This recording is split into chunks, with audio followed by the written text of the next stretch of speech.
नमस्कार, मैं शुभांकर मिश्रा। स्वागत है आपका हमारे नए चैनल में।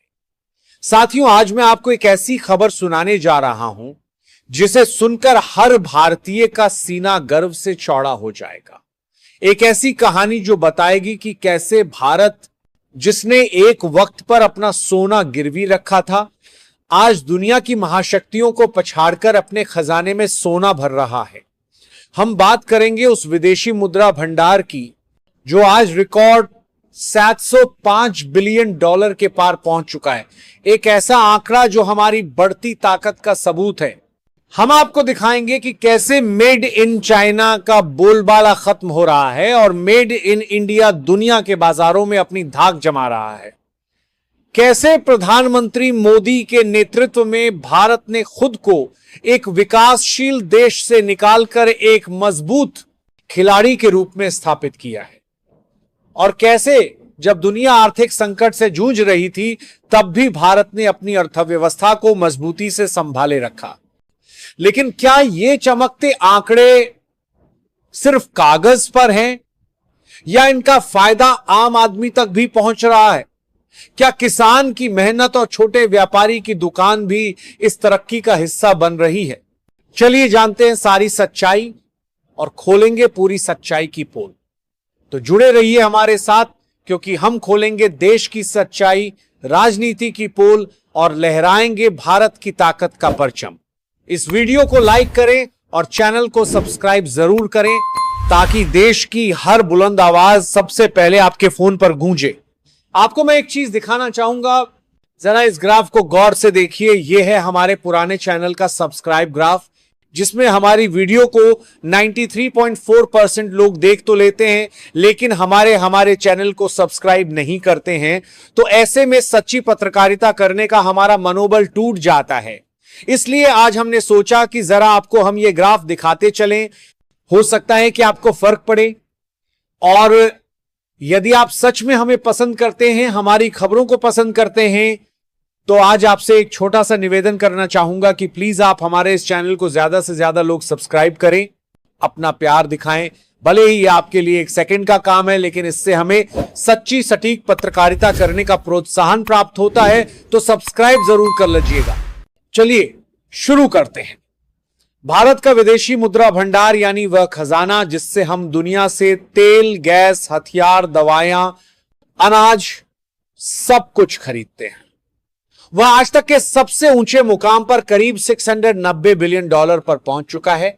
वही भारत जिसे कभी इम्फ के दरवाजे पर सोना गिरवी रखकर कर्ज लेना पड़ा था, वही भारत आज सोना खरीद कर अपने खजाने में भर रहा है। अकेले इस साल 30 टन से ज्यादा सोना खरीद चुका है। चीन अब तक दुनिया में सबसे बड़ा गोल्ड बायर था, लेकिन भारत अब उसकी गर्दन पर सांस ले रहा है। चीन, जापान, जर्मनी जैसे देश जहां अपनी तिजोरी को संभालने में पसीना पसीना हो रहे हैं, वहीं भारत न सिर्फ डॉलर जमा कर रहा है बल्कि सोना भी जमा कर रहा है। क्योंकि जो देश समझ गया है कि दुनिया की करेंसी कब फिसल जाए कुछ पता नहीं, वह सोने में ताकत ढूंढ रहा है। अब बात सिर्फ खजाने तक सीमित नहीं है, बात उन बाजारों की भी है जहां कभी मेड इन चाइना का बोलबाला था, वहां अब मेड इन इंडिया ने दस्तक दे दी है। यूरोप, मिडिल ईस्ट, अफ्रीका, हर जगह भारत की चीजें पहुंच रही हैं। चीन की घटिया क्वालिटी धीरे धीरे बाहर हो रही है और भारतीय सामान अपनी साख बनाकर पैसा खींच रहा है, और यही पैसा विदेशी मुद्रा भंडार में चुपचाप जमा हो रहा है। दोस्तों, पीएम मोदी ने बीते 10 सालों में भारत की छवि सिर्फ एक विकासशील देश से निकालकर एक मजबूत खिलाड़ी के रूप में खड़ी की है। चाहे अमेरिका हो या रूस, यूरोप हो या अरब, हर मंच पर भारत की गूंज है। मोदी की विदेश नीति हो, मेक इन इंडिया हो, स्टार्टअप इंडिया हो, डिफेंस एक्सपोर्ट हो या डिजिटल इंडिया, हर मोर्चे पर कोशिश यही रही कि भारत आत्मनिर्भर बने और अपनी ताकत से दुनिया से सौदे करे। यही वजह है कि आज जब आईएमएफ, वर्ल्ड बैंक या ओसीडी भारत की ग्रोथ रेट की बात करते हैं तो दुनिया कान खोलकर सुनती है।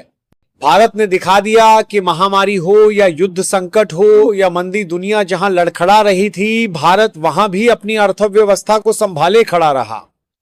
आज भारत रूस से सस्ता तेल खरीदकर अपने खजाने को भी मजबूत कर रहा है और जनता को महंगाई से भी बचा रहा है। चीन से मुकाबला करते हुए भारत ने अपनी मैन्युफैक्चरिंग बढ़ाई है। पाकिस्तान, बांग्लादेश जैसे पड़ोसी देश आर्थिक संकट में उलझे हैं तो भारत का रिजर्व रिकॉर्ड तोड़ रहा है। आपको बता दूं कि पिछले हफ्ते भारत के विदेशी मुद्रा भंडार में करीब 5.2 बिलियन की एक हफ्ते में बढ़त हुई है। यह वही दौर है जब बांग्लादेश अपने खाली खजाने के लिए दर दर भटक रहा है। पाकिस्तान झूठे तेल के कुएं खोज कर्जदारों को पटाने की कोशिश कर रहा है और इधर भारत धीरे धीरे दुनिया की तीसरी सबसे बड़ी अर्थव्यवस्था बनने की तरफ बढ़ रहा है। सोचिए ये पैसे आ कहां से रहे हैं? जवाब है, भारत अब सिर्फ खरीदता नहीं, बेचता भी है। डिफेंस सेक्टर इसका ताजा उदाहरण है। आज ब्राजील भारत से तेजस फाइटर जेट खरीदने के लिए तैयार बैठा है। यही तेजस जिस पर कभी सवाल उठते थे कि बनेगा भी या नहीं, आज यही भारत को अरबों डॉलर दिलाने वाला है। भारत के टैंक, मिसाइलें, आर्म्ड व्हीकल अब उन देशों में जा रहे हैं जहां पहले हमारा नाम तक नहीं लिया जाता था। और यह सब कोई सस्ते खिलौने नहीं है, अरबों डॉलर का सौदा है। यही डॉलर तिजोरी में गिरता है और वही तिजोरी आपके देश को मजबूत बनाती है। पिछले कुछ महीनों में सोने की कीमतें जिस रफ्तार से बढ़ी है उसने पूरी दुनिया को हिला दिया है। दिलचस्प बात यह कि ट्रंप की टैरिफ नीतियां और दुनिया के कई हिस्सों में चल रहे हैं। युद्ध जैसे हालात कई देशों की करेंसी की ताकत रोज थोड़ा थोड़ा खिसका रहे हैं। इसका सबसे बड़ा सबूत हमारे सामने है भारतीय रुपया डॉलर के मुकाबले कमजोर पड़ता जा रहा है। सिर्फ रुपया ही क्यों, यूरोप जिसे दुनिया के 27 अमीर देशों का गुट कहा जाता है, उसका यूरोप ही दम तोड़ रहा है। जापान की अर्थव्यवस्था भी उतार चढ़ाव में फंसी हुई है।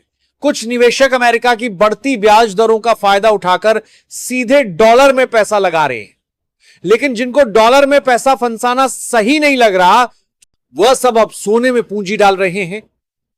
इसी बढ़ती मांग ने भारत की चिंता भी बढ़ा दी है। रिपोर्ट के अनुसार रिजर्व बैंक ऑफ इंडिया के पास करीब 876 सोना है। इसमें से करीब 510 टन देश में और बाकी करीब 366 टन विदेश में रखा गया है।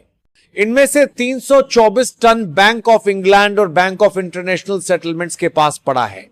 आपको बता दूं कि अमेरिका के पास दुनिया का सबसे ज्यादा सोना फटक्स में है, लेकिन बैंक ऑफ इंग्लैंड पर अब सवाल उठने लगे हैं। ट्रंप की टैरिफ नीति से पहले दुनिया के कई देश बैंक ऑफ इंग्लैंड को गोल्ड स्टोरेज का सबसे भरोसेमंद ठिकाना मानते थे, लेकिन अब वही देश अपना सोना निकालकर न्यूयॉर्क भेज रहे हैं। लेकिन भारत ने जो सोना 1991 में गिरवी रखा गया था, वह अब वापस लौट चुका है। भारत ने इंग्लैंड से करीब 100 टन सोना वापस मंगवा लिया है, ताकि अगर कल को दुनिया में युद्ध या संकट आए तो हमारे पास सोने की ताकत हो। रिपोर्ट के अनुसार पिछले सिर्फ एक हफ्ते में भारत के फॉरेक्स रिजर्व में 12.5 बिलियन के रिकॉर्ड तोड़ बढ़त हुई है। अब भारत का विदेशी मुद्रा भंडार सीधे 705 बिलियन के आसपास पहुंच गया है। चीन, जापान और स्विट्जरलैंड के बाद भारत दुनिया में चौथा सबसे बड़ा फॉरेक्स रिजर्व रखने वाला देश बन चुका है और स्विट्जरलैंड से फासला ज्यादा नहीं, जल्द ही भारत उसे भी पछाड़ देगा। ब्रिटेन, फ्रांस, रूस, सऊदी अरब जैसे देश पीछे छूट चुके हैं, जिनका नाम सुनकर कभी लोग भारत को कमजोर समझ बैठते थे। आज वही देश भारत के खजाने को देखकर हैरान है। दोस्तों, 1991 में भारत के पास सिर्फ एक 2 बिलियन डॉलर का विदेशी मुद्रा भंडार बचा था। हालात इतने खराब थे कि पेट्रोलियम और अनाज खरीदने के लिए भी पैसे नहीं थे। आईएमएफ और बैंक ऑफ इंग्लैंड के पास 68 टन सोना गिरवी रखना पड़ा ताकि कुछ डॉलर देहिस मिले और देश चल सके। उसी वक्त भारत ने तय किया, अब हम सिर्फ कर्जदार नहीं बनेंगे। अर्थव्यवस्था को खोला, लाइसेंस राज को खत्म किया, रिफॉर्म हुए, निवेशक आए, प्राइवेट कंपनियां बढ़ी, रोजगार बढ़ा, निर्यात बढ़ा और आज भारत डॉलर, यूरो, पाउंड, युवान और कनाडियन डॉलर तक रिजर्व में जोड़ रहा है, ताकि कल को अगर डॉलर फिसले तो देश को कोई फर्क ना पड़े। यह ताकत सिर्फ सरकार की नहीं, यह ताकत उस भारतीय की है जिसने टैक्स दिया, मेहनत की, इनोवेशन किया और दुनिया को दिखा दिया कि भारत को कोई पीछे नहीं खींच सकता। पिछले कुछ हफ्तों में रुपया ऐसा गिरा जैसे बच्चे का गुब्बारा कील पर फूट जाए। जब खजाना बढ़ा तो रुपया गिरा, जब खजाना गिरा तो रुपया संभला। क्यों? क्योंकि रिजर्व बैंक डॉलर झूंकता था ताकि रुपया टिके रहे। हालत इतनी खराब कि रुपया पहली बार 78.750 प्रति डॉलर के पार निकल गया। पर इस बार खजाना भी बढ़ा और रुपया थोड़ा संभला, 87 से खिसकर 86.90 पर आती डॉलर के पार निकल गया। वहीं टूटे हुए चावल यानी ब्रोकन राइस जो कटाई में टूट जाते हैं, पहले पोल्ट्री फिश फार्मिंग या पशु चारे में डाले जाते थे। भारत ने इन पर एक्सपोर्ट रोक लगाई थी कि पहले घर संभालो फिर बाहर भेजो। अब फिर से चीन थाईलैंड तक टूटे चावल जाएंगे, डॉलर आएंगे, रिजर्व बढ़ेगा, आंकड़े चमकेंगे। मगर सवाल वही रहेगा, क्या इस टूटे चावल की कमाई खेत में खड़ा किसान देखेगा या फिर नहीं? सवाल बड़ा है कि क्या खेत से निकली कमाई किसान की जेब में लौटेगी या सिर्फ आंकड़ों की किताब में विदेशी मुद्रा भंडार बढ़ता रहेगा? मगर इतना तो तय है कि आज का भारत वही नहीं है जो 1991 में था। आज का भारत तेल, गैस, हथियार, अनाज के लिए भीख मांगने वाला भारत नहीं, बल्कि खुद अपनी शर्तों पर सौदे करने वाला भारत है। जिस देश ने कभी अपना सोना गिरवी रखा था, वह आज सोना खरीद कर दुनिया को दिखा रहा है कि अगर डॉलर फिसला तो भी भारत के पास सोने की ढाल है। जिस देश को कभी विदेशी कंपनियां नजरअंदाज कर देती थी, आज वही भारत दुनिया के निवेशकों के लिए सबसे बड़ा बाजार बन चुका है।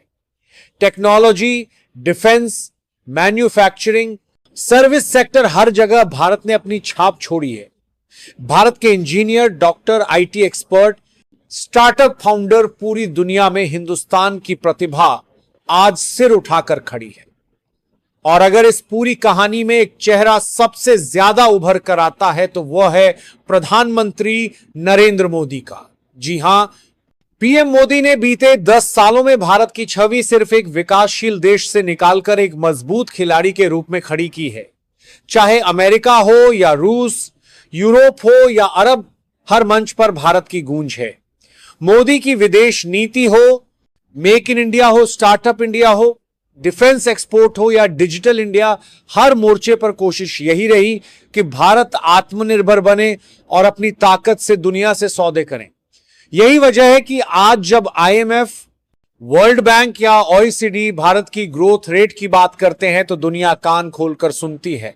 भारत ने दिखा दिया कि महामारी हो या युद्ध संकट हो या मंदी दुनिया जहां लड़खड़ा रही थी, भारत वहां भी अपनी अर्थव्यवस्था को संभाले खड़ा रहा।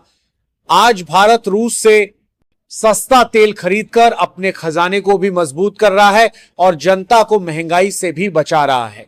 चीन से मुकाबला करते हुए भारत ने अपनी मैन्युफैक्चरिंग बढ़ाई है। पाकिस्तान, बांग्लादेश जैसे पड़ोसी देश आर्थिक संकट में उलझे हैं तो भारत का रिजर्व रिकॉर्ड तोड़ रहा है। लेकिन अब असली लड़ाई गांव के खेत में, किसान के हाथ में, छोटे व्यापारी की दुकान में और युवाओं की जेब में है। आंकड़े तभी मायने रखते हैं जब इनका फायदा आखिरी आदमी तक पहुंचे। मोदी बार बार मंच से कहते हैं कि सबका साथ, सबका विकास, सबका विश्वास। अब यह नारा आंकड़ों में नहीं, जमीन पर दिखना चाहिए, क्योंकि आज का भारत सिर्फ आंकड़ों से नहीं, अपने 140 करोड़ लोगों की मेहनत और उम्मीदों से चलता है। यही उम्मीद है कि जिस भारत ने $700 बिलियन से शुरू किया था, वह अब $700 बिलियन पार कर गया है। तो आगे भी $700 ट्रिलियन का विदेशी मुद्रा भंडार बनाना अब कोई सपना नहीं, यह सपना पूरा होगा। लेकिन जब किसान भी ताकतवर होगा, व्यापारी भी ताकतवर होगा और हर भारतीय खुद को आत्मनिर्भर महसूस करेगा। तो दोस्तों, यह रही आज की रिपोर्ट। आप इन खबरों पर और भारत की बढ़ती ताकत को लेकर क्या सोचते हैं? कमेंट करके जरूर बताइएगा और हमारे नए चैनल को सब्सक्राइब जरूर से जरूर कर लीजिएगा।